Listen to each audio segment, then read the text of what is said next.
सुप्रभात, शुभ सकाळ मित्रांनो. आज आम्ही आमच्या किनवटचा चायना वॉल ज्याला आम्ही म्हणत असतो त्या ठिकाणी आलेलो आहोत. आणि आज सुंदर असं धुकं पसरलेलं आहे पूर्ण जंगलावर. आणि किनवट माहूर डोंगर रांगा या चॅनलवर आज आम्ही आमचे मित्र जे की किनवटचे मूळ रहिवासी असून ते पुण्याला स्थायिक झालेले आहेत, आमचे वर्गमित्र बालमित्र भीमप्रिय उगले आज किनवटला मतदानाचा हक्क बजावण्यासाठी आले होते. आणि त्यांना आम्ही इथे घेऊन आलो आपल्या किनवट माहूर डोंगर रांगा ठिकाणी. आणि ते राहतात सह्याद्रीच्या पर्वत रांगेमध्ये.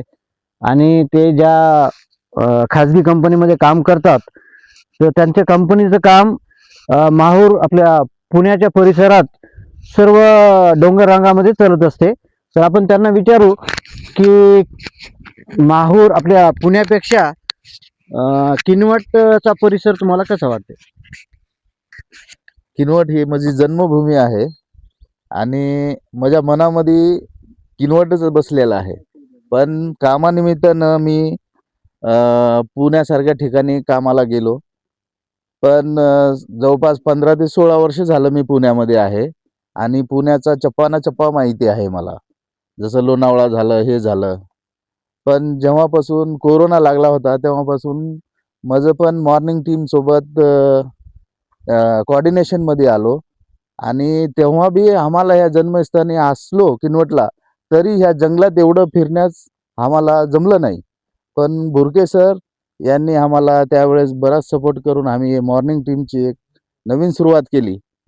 तेव्हा आम्हाला जाणवलं की किनवट अजून स्वर्गमय आहे.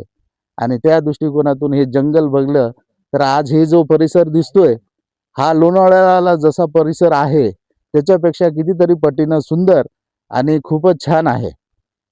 तर मला असं म्हणायचं आहे की मॉर्निंग टीममध्ये जे किनवटमध्ये आहेत त्यांनी अक्षरशः हे करोडो रुपये खर्च करून सुद्धा आपण हा अनुभव घेऊ शकत नाही. पण किनवटचे जे मित्र आहेत म्हणजे मॉर्निंग टीमचे, त्यांनी आळस न करता दररोज मॉर्निंग टीम सोबत जुडावं आणि याचा आनंद घ्यावा आणि आपल्या शरीर सृष्टीला चांगल्या पद्धतीनं बळकट करावं. शेवटी आपले शरीर सृष्टीच हे सगळ्यात मौल्यवान वस्तू आहे. तर तुमच्यासोबत मिळून मला खूप आनंद वाटतो. आणि त्यामुळे मी सुशीलला आज सकाळी 4 वाजता त्रास दिला, त्याबद्दल रिअली सॉरी.